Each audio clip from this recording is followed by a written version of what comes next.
ॐ अज्ञानतिमिरान्धस्य ज्ञानाञ्जनशलाकया चक्षुरुन्मिलितं येन तस्मै श्रीगुरवे नमः। वन्देऽहं श्रीगुरो श्रीयुतपदकमलं श्रीगुरून् वैष्णवांश्च श्रीरूपं सागरजातं सहगण रघुनाथान्वितं तं सजीवम् साद्वैतं सावधूतं परिजनसहितं कृष्णचैतन्यदेवं श्रीराधा कृष्णपादान् सहगण ललिता श्रीविशाखान्वितांश्च तमादिदेवं करुणानिधानं तमाहितावतारम् अपार संसार समुद्र सेतुं भजामहे भागवत स्वरूपम्। हे देव हे दैत हे भुवनैक बंधो हे कृष्ण हे चपल हे करुणैक सिंधो हे नाथ हे रमण हे नयनाभिराम हा हा कदानुभवितासि पदं दृशोर्मे। श्री कृष्ण चैतन्य प्रभो नित्यानंद श्री अद्वैत गदाधर शिवसदि गौर भक्त वृंद हरे कृष्ण कृष्ण कृष्ण हरे हरे हरे राम राम राम हरे हरे। हरे कृष्णा। सर्वप्रथम मैं अपने गुरु पाद पद्म ओम विष्णुपाद अष्टोत्तर शत श्री श्रीमद् भक्ति वेदांत माधव गोस्वामी महाराज के चरण कमलों में अनंत कोटि दंडवत प्रणाम ज्ञापन करता हूँ।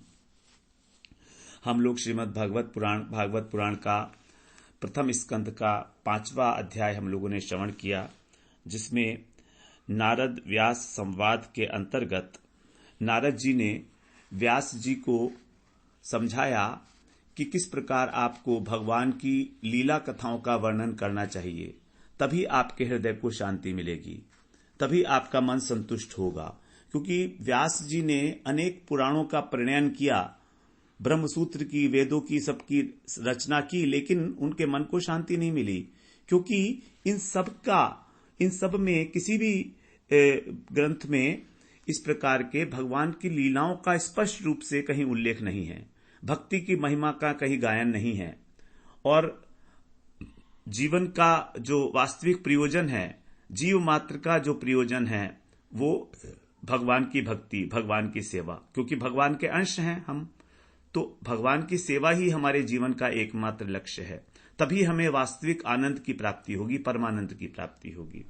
तो इस प्रकार बताकर फिर नारद जी अपना बता रहे हैं, पूर्व जन्म का इतिहास बता रहे हैं कि किस प्रकार उन्होंने एक दासी पुत्र के गर्भ से जन्म लिया और बाल्यावस्था में ही उनको चातुर्मास्य में साधु संगति मिली, उनका उच्चिष्ट उन्होंने प्राप्त किया, और उच्चिष्ट प्राप्त करके उन्होंने कथा का श्रवण किया। 2 वस्तुएं उनको मिली साधु संग में, साधुओं का उच्चिष्ट और कथा, हरि कथा का श्रवण। तो इस प्रकार से जब उन्होंने सेवा की उन साधुओं की और 4 मास तक, तब वो अत्यंत प्रसन्न हुए उनसे, और उन्होंने गुह्यतम ज्ञान प्रदान किया नारद जी को। उस गुह्यतम ज्ञान को प्राप्त करके ही फिर नारद जी के अंदर भक्ति जो है वो उत्पन्न हुई, हृदय के अंदर भगवान की कथाओं में रुचि उत्पन्न हो गई। तब उन्होंने बताया फिर आगे कि किस प्रकार हमें सभी कर्मों को भगवान के समर्पित करना चाहिए, तभी जो है हमारे हृदय के अंदर भक्ति उत्पन्न हो सकती है। क्योंकि तभी हमारा जो श्रवण कीर्तन और स्मरण है वो भगवान के लिए स्वाभाविक होने लगेगा, किसी प्रकार का उसमें नहीं, किसी प्रकार का कोई व्यवधान नहीं होगा। तो इस प्रकार नारद जी ने उपदेश दिया व्यास जी को। अब 6ठे अध्याय के अंदर नारद जी जो है वन में जाते हैं, भगवान का दर्शन करते हैं, उनको चिन्मय स्वरूप की प्राप्ति होती है, इसका यहाँ पर वर्णन है। हम 6ठे अध्याय में प्रवेश करते हैं। श्री सूतुवाच एवं निशम्य भगवान् देव ऋषिर्जन्म कर्म च भूयः पप्रच्छ तं ब्रह्मन् व्यासः सत्वती सुतः। सूत गोस्वामी कह रहे हैं, हे ब्रह्मन, शौनकादि ऋषियों से, क्योंकि कथा तो शौनक आदि ऋषि सुन रहे हैं ना, तो बीच में नारद और व्यास जी का प्रसंग आया है, तो उसमें कह रहे हैं, हे ब्रह्मन, हे शौनकादि ऋषियों, एवं माने इस प्रकार, निशम्य माने सुनकर, इस प्रकार देवऋषि नारद के पूर्व जन्म का जन्म कर्म, उनके जन्म और उनके कर्म अर्थात उनकी जो उन्होंने साधना की, किस प्रकार से उन्होंने साधु संग किया, इसको सुनकर भूयः माने उसके बाद, पुनः सत्यवती सुतः, सत्यवती नंदन भगवान श्री व्यास ने तम माने उन नारद जी से पप्रच्छ पूछा, नारद जी से प्रश्न पूछा व्यास जी ने। नारद जी ने तो अपने मन से जो बात बतानी थी, अपना पूर्व चरित्र वो बता दिया। अब व्यास जी जो सत्यवती नंदन है, पाराशर के पुत्र हैं, पाराशर्य भी कहा गया है व्यास जी को, तो व्यास जी सत्यवती सुत उनसे प्रश्न पूछते हैं। श्री व्यास उवाच भिक्षुभिर्विप्रवसिते विज्ञानादे दृष्टभिस्तव वर्तमानो वयस्याद्ये ततः किम अकरोत् भवान्। व्यास जी कहते हैं, हे देवऋषि, तव माने आपको, विज्ञान आदिष्ट भी, विज्ञान का अर्थात जो विशेष ज्ञान है अर्थात भक्ति योग, तो इस भक्ति योग का आदिष्ट भी, आदृष्ट का मतलब है अदृष्ट भी, आदृष्ट भी का मतलब है आदेश, उपदेश देने वाले जो भिक्षु हैं, जो भिक्षु थे, वे लोग महात्मा थे, उनके प्रवसिते का मतलब किसी अन्य स्थान पर चले जाना, प्रवास का मतलब होता है अपने निवास को छोड़कर किसी अन्य स्थान पर जाना। तो जब वो प्रवास में चले गए, जब वो किसी अन्य स्थान पर चले गए, तब उसके बाद ज्ञान का उपदेश करने वाले जो महात्मा लोग चले गए, तब अपने जीवन की उस बाल्यावस्था में, वयस्याद्ययी, अपनी वयस की, आद्य माने आरंभिक अवस्था में, प्रारंभिक अवस्था में अर्थात बाल्यावस्था में, किम अकरोध भवान, आपने क्या किया। आपके द्वारा जब उपदेश ग्रहण कर लिया गया उस बाल्यावस्था में, वयसी प्लस आद्य, अपनी आयु की आरंभिक अवस्था में, वर्तमान माने होने पर, आपने तब क्या किया, अकरोध।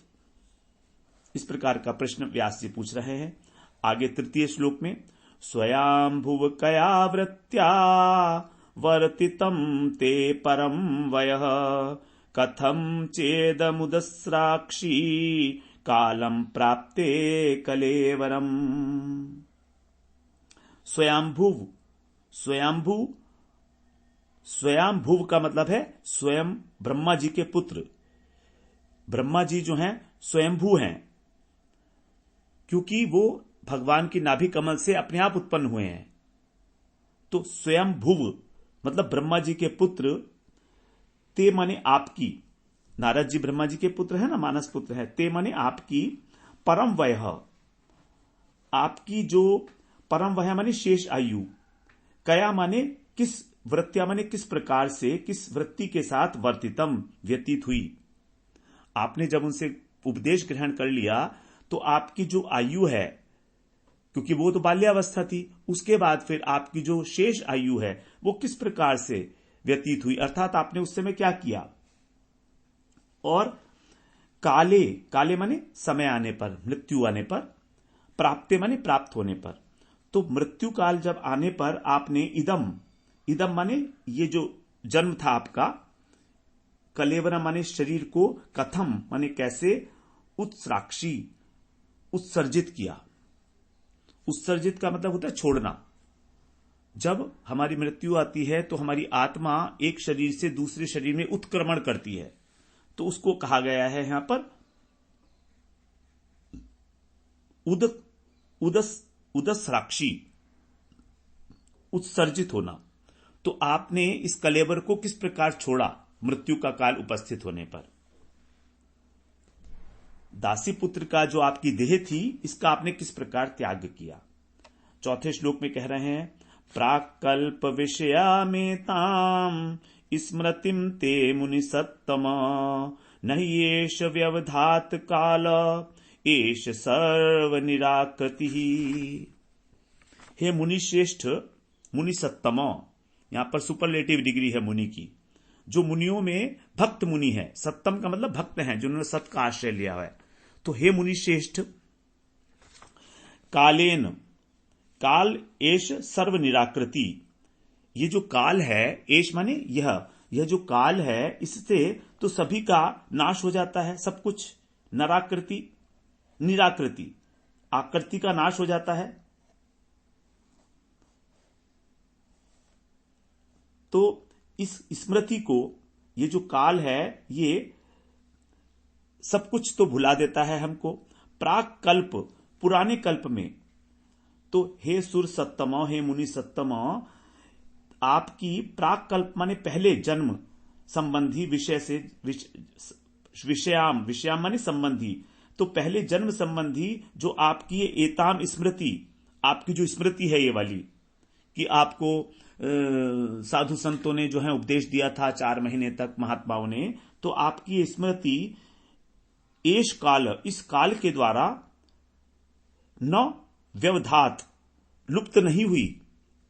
व्यवधात का मतलब होता है व्यवधान पढ़ना। तो आपकी इस स्मृति में काल के द्वारा जब आपने एक शरीर से दूसरे शरीर में उत्क्रमण किया, तो यह आपकी स्मृति किस प्रकार नष्ट नहीं हुई, कैसे बाधित नहीं कर सका ये काल? क्योंकि एष काल, ये जो काल है, ये तो सब कुछ नष्ट कर देता है। निराकृति, सर्व निराकृति। जब हम लोग दूसरा जन्म ग्रहण करते हैं तो हमें पुराने जन्म की तो स्मृति नहीं रहती है, लेकिन आपकी स्मृति का नाश क्यों नहीं हुआ? पूर्व जन्मों की स्मृति का, जो आपने पूर्व कल्प में आपने दासी पुत्र के रूप में जब ग्रहण किया था, तो आपको ये याद कैसे है ये बात? ये भी आप हमें बताइए। श्री नारद उवाच, अब नारद जी उत्तर दे रहे हैं। भिक्षुभिर प्रवर्षिते विज्ञानादे दृष्टभिर्मम वर्तमानो वयस्याद्ये तत् एतद् कारशम।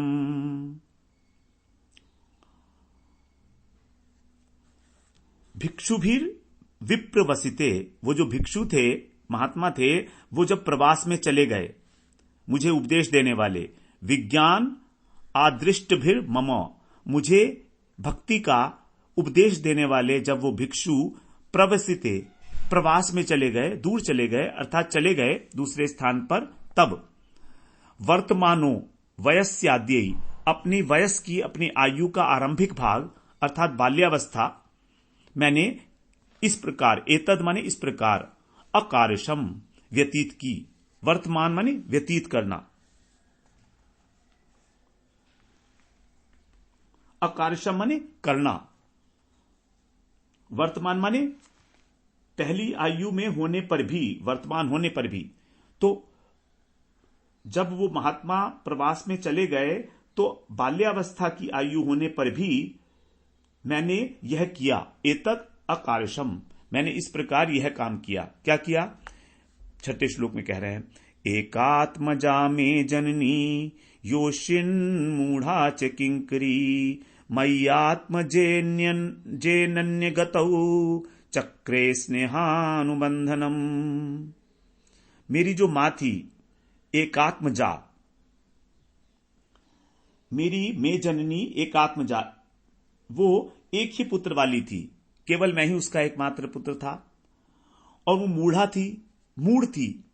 मेरी जो जननी थी वो योषित, योषित का मतलब है स्त्री, तो जो योषित वो मेरी बूढ़ी मां थी, वो मूढ़ थी, अज्ञानी थी। और किंकरी, किंकरी का मतलब दासी थी, क्योंकि वो जो वेद पाठी ब्राह्मण थे उनके यहां दासी का काम करती थी। अनन्य गति, मैं उसकी अनन्य गति था, मेरे अतिरिक्त उसका कोई नहीं था, और क्योंकि मैं उसका एकमात्र पुत्र था,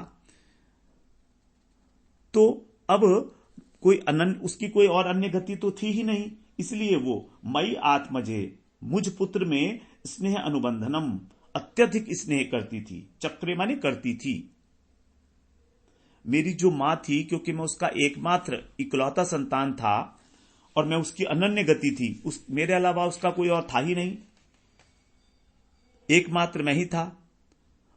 अथवा इसका यह अर्थ भी कह सकते हैं कि मेरी अन्य कोई गति नहीं थी, इसलिए वो मुझे सबसे ज्यादा प्रेम करती थी। उसको छोड़कर मेरा भी कोई नहीं था और मुझे छोड़कर उसका भी कोई नहीं था। तो हम दोनों ही एक प्रकार से अनन्य गति थे। तो वो मुझसे पराधीन थी और मैं उससे पराधीन था, आश्रित थे हम। और वो मुझसे अत्यधिक प्रेम करती थी, स्नेहानुबंधनम। 7वें श्लोक में कह रहे हैं, सारस्वतंत्रान कल्पासीद योगक्षेमं ममेच्छति ईशस्य हि वशे लोको योषादारुमयी यथा। सा माने वह, जो मेरी मां थी, वह चाहती थी कि मैं उच्च कोटि का विद्वान बनूं, उच्च कोटि का व्यक्ति बनूं मैं, ऐसा चाहती थी वो। वो पराधीन थी। सा अस्वतंत्रा, वो अस्वतंत्र थी, मतलब वो पराधीन थी।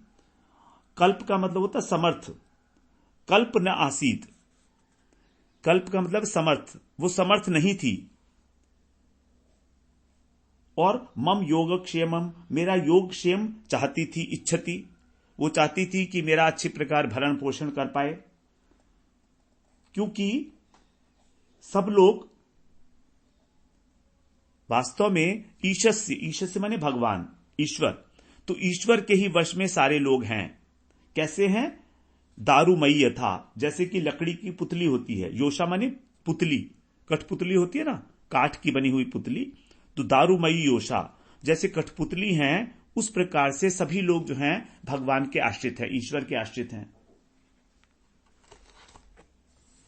तो मेरी जो मां है वो इस प्रकार किसी प्रकार भी समर्थ नहीं थी और वो इच्छा करती थी कि मेरा योगक्षेम हो। योग का अर्थ है कि जो हमारे पास अलभ्य वस्तु है, जो हमारे पास नहीं है, वो हमें प्राप्त हो जाए। और क्षेम का मतलब है योगस्य परिरक्षणम, जो योग हो गया है, जो हमारे पास है, उसका रक्षण करना। तो इस प्रकार से योगक्षेम हो जाए, इस प्रकार वो चाहती थी।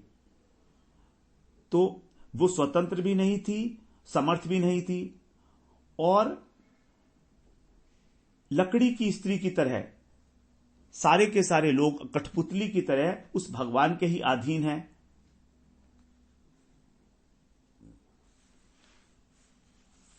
ये स्थिति थी मेरी मां की। कह रहे हैं कि जिस प्रकार कठपुतली अपने नाचने वाले की इच्छा के अनुसार ही नाचती है, वैसे ही प्राणी मात्र ईश्वर की इच्छा के अधीन होता है। 8वें श्लोक में कह रहे हैं, अहम च तद ब्रह्म कुले ऊशिवां सदपेक्षया दिग्देश काला व्युत्पन्नो बालकः पंचहायनः, उस समय में 5 वर्ष का बालक था। बालकः, मैं बालक था उस समय 5 वर्ष का। और तत् अपेक्षया, तत् माने मां की, अपेक्षा माने अपेक्षा होने से, मैं भी, अहम च, मैं भी, तत् ब्रह्मकुले, उस ब्राह्मण के घर पर ऊशीवान रहता था। क्योंकि माता को मुझसे अत्यंत स्नेह था, इसलिए मुझे भी जहां पर वो दासी के रूप में कार्य करती थी, वहीं पर उसी घर के अंदर मैं भी रहता था। माता के स्नेह पाश में बंधा हुआ, मैं उसका त्याग नहीं कर सकता था। हायन का मतलब होता है वर्ष, क्योंकि मैं 5 वर्ष का बालक था। और दिक देश काल अव्युत्पन्न, मैं देश काल इनको जानता नहीं था। मुझे दिशा का ज्ञान नहीं था, मुझे देश का ज्ञान नहीं था, और मुझे काल का भी ज्ञान नहीं था। 5 वर्ष के बालक को क्या पता होता है? कुछ भी नहीं मालूम होता है। तो इसीलिए मैं संपूर्ण रूप से अपनी मां के ऊपर ही आश्रित था, और इसीलिए उसके साथ में उसी ब्राह्मण के घर में जहां पर वो रहा करती थी, मैं वहां पर रहा करता था। 9वें श्लोक में कह रहे हैं, एकदा निर्गताम गेहात दुहंतीम निशिगाम पथि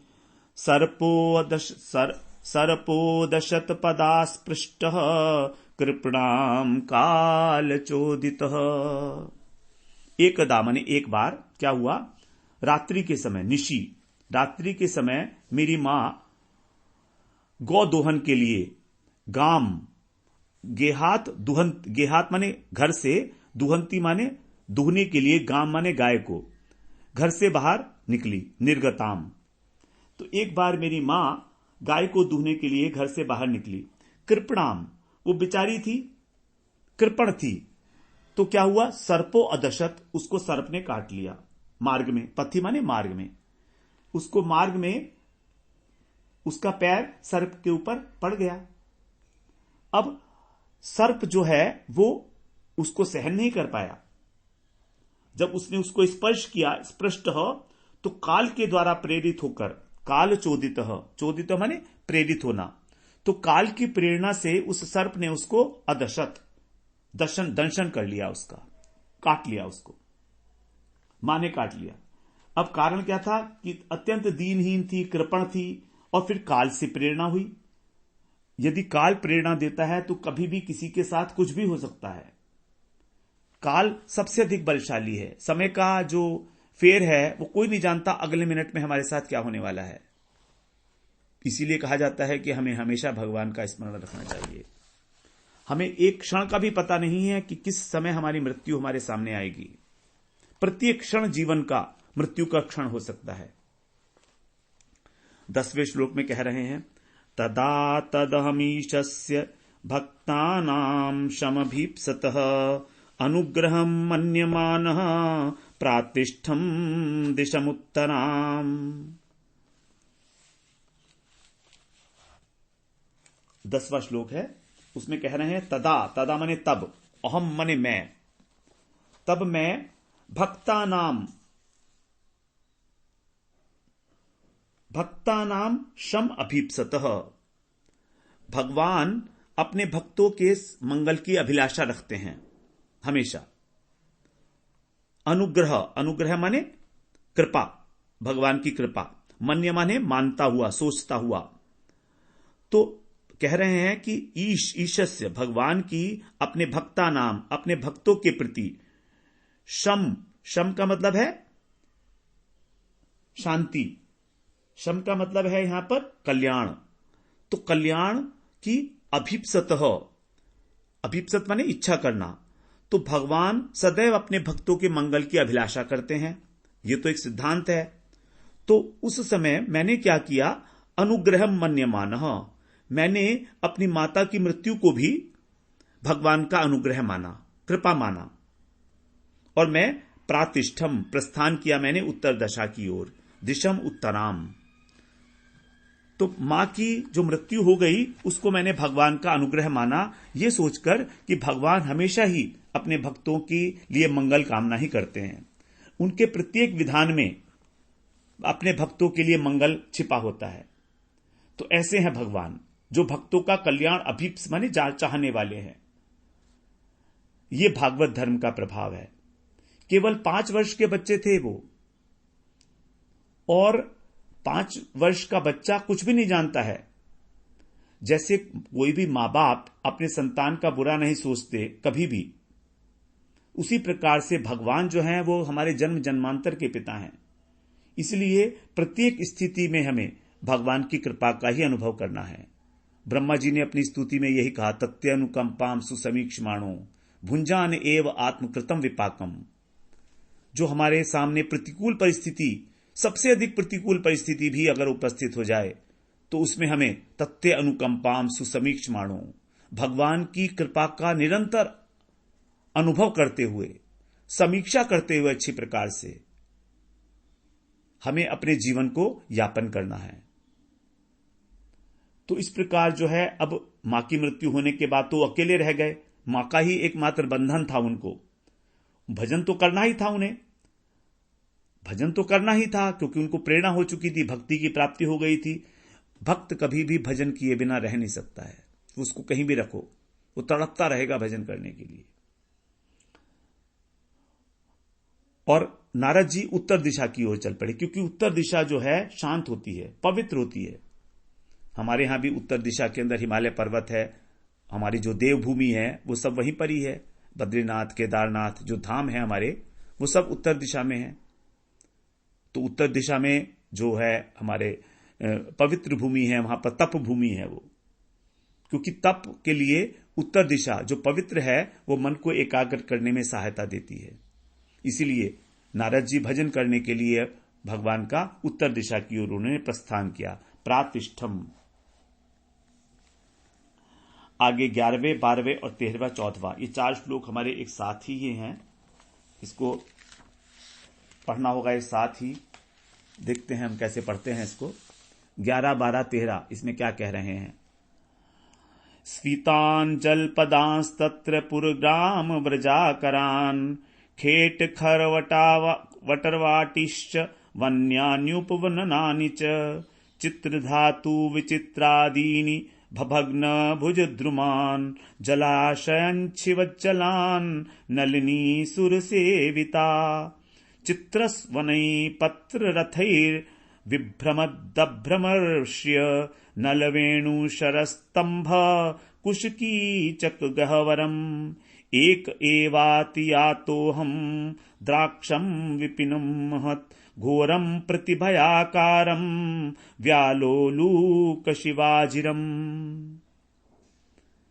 इसमें स्थानों का वर्णन है, तो हम लोग इसका एक एक शब्द का अर्थ ना समझ के इसको पूरा एक साथ ही पढ़ लेंगे हिंदी में।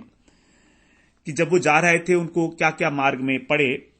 जब वो अकेले ही उत्तर दिशा की ओर जा रहे थे तेज गति के साथ, तो उनको क्या क्या पड़ा। मार्ग में बहुत सारे धन धान्य से संपन्न देश और नगर, स्फीतान माने समुद्र, जनपद माने नगर, ब्राह्मण शूद्र और अहीरों की बस्तियां, पुरग्राम खेत खलिहान, खेट खरवट खेत, घाटियां खरवट, वाटी माने पुष्प वाटिका, वन्यानी और वन, उपवन माने जो बगीचे होते हैं वो मिले उनको वहां पर।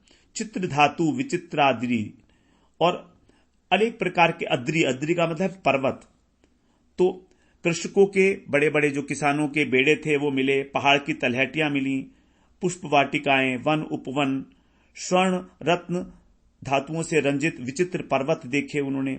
कहीं कहीं उन्हें बड़े बड़े विशाल वृक्ष दिखाई दिए जिनकी शाखाएं हाथी की सूंड की तरह टूटी हुई थी, और कहीं कहीं पर जलाशय थे जो स्वास्थ्यवर्धक पवित्र जल से भरे हुए थे, जिसमें देवता जिस फूलों को, कमलों को प्रयोग करते हैं उस प्रकार के वहां कमल खिले हुए थे। और फिर कहीं पर अलग अलग प्रकार की बोली बोलने वाले पक्षी, उनके कलरव की ध्वनि थी, वो उससे आकृष्ट होकर, और भ्रमरों के दल जो हैं वो वहां पर भ्रमों के दलों से वो जो स्थान था पूरा शोभित हो रहा था। तो देवताओं के जो रमणीय आवास स्थल थे वो वहां पर विराजमान थे। इतना लंबा रास्ता पार करके वो एक घनघोर जंगल में पहुंचते हैं नारद जी। वहां पर क्या देखते हैं वो, कि वहां पर जंगल में वेणु, सरपत, सेठा, स्तंभ आदि विविध प्रकार की झाड़ियां थी, और उसके अंदर बांस, कुश, कीचक के कारण वहां का मार्ग जो था बड़ा दुर्गम, बड़ा भयंकर था। उस जंगल की जो लंबाई चौड़ाई थी वो बहुत अधिक थी, और वहां पर सर्प, उल्लू और सियार उनका क्रीड़ा स्थल बना हुआ था। ये पूरा वर्णन है 11वें श्लोक से लेकर 14वें श्लोक तक, 4 श्लोकों के अंदर, कि उन्होंने किस किस प्रकार से एक भयंकर जंगल में प्रवेश किया जहां पर सर्प, उल्लू और सियार इत्यादि रहा करते थे। अकेले ही जा रहे थे, वहां पर चलते चलते उन्होंने ये सब कुछ देखा, लेकिन वो डरे नहीं। सन्नाटा था, भय पैदा हो रहा होगा, लेकिन देखिए किस प्रकार जब भगवान की भक्ति हृदय में आ गई है, जब तपस्या करने का एक दृढ़ निश्चय ले लिया है, तो एक 5 वर्ष का बालक और चला जा रहा है घनघोर जंगल से। 15वें श्लोक में हम लोग श्रवण करते हैं क्या कह रहे हैं। एक एव आति आता माने अकेला ही, एक एव ही, आति आते माने बहुत ज्यादा चलकर उन्होंने इस भयंकर जंगल में प्रवेश किया। अब 15वें श्लोक में कह रहे हैं, परिश्रांतेन्द्रियात्माहम तृटपरीतो बुभुक्षितः स्नात्वा पीत्वा हृदय नद्या उपस्पृष्टो गतश्रमः। परिश्रांते, थकान हो गई है, क्लांत हो गया है शरीर। इंद्रियात्म अहम, अहम माने मैं, इंद्रियों से, आत्मा माने मन से बहुत थक गया था। परिश्रांत, तृट माने प्यास, तो प्यास से मैं घिरा हुआ था। परितः, भूख प्यास से व्याकुल हो रहा था। बुभुक्षित है, भूखा था। फिर क्या हुआ, वहां पर नदी थी एक, मैंने देखा तो नद्या हृदय, उस नदी के अंदर जो हृदय माने कुंड, तो उस नदी के जो कुंड था उपस्पृष्ट, उसके पास पहुंचकर फिर क्या हुआ, स्नात्वा, स्नान करके, पीत्वा माने जल पीकर, श्रम गतः, श्रम उनका थकान जो है उनकी दूर होती है। नारद जी की थकान एक नदी के अंदर स्नान करके, वहां का जल पीकर, और उनकी थकान किसी अंश में उसकी भूख भी मिट गई। थकान तभी दूर होती है ना जब भूख प्यास थोड़ी कम हो जाती है। 16वें श्लोक में कह रहे हैं, तस्मिन् निर्मनुजेरण्ये पिप्लोपस्थाश्रितः आत्मनात्मस्थमात्मानं यथा श्रुतम् अचिन्तयम्। तस्मिन् माने उस, निर्मनुजे जहां पर मनुष्य नहीं थे, अर्थात निर्जन, मनुष्य रहित, अरण्य माने वन, तो उस मनुष्य रहित वन में, पिप्ल माने पीपल के वृक्ष की, उपस्थ माने जड़, आस्थित माने जड़ के पास बैठकर, स्थित होकर, आत्मना अपने मन से, आत्मानम अपनी आत्मा का, आत्मस्थम अपने भीतर ही।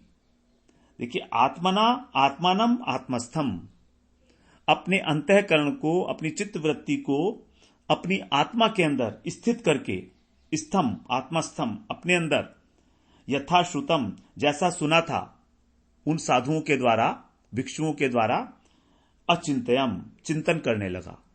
भगवान के स्वरूप का, आत्मा के स्वरूप का जो चिंतन मैंने सुना था कथाओं में, मैं उस प्रकार का चिंतन करने लगा।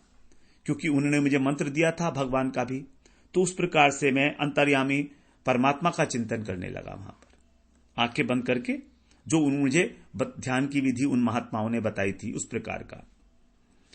17वें श्लोक में कह रहे हैं, ध्यायतश्चरणाम्बोजम् भाव निर्जित चेतसा औत्कंठ्याशुकलाक्षस्य हृदयासीन्मे शनैर्हरि। बड़ा इंपॉर्टेंट है।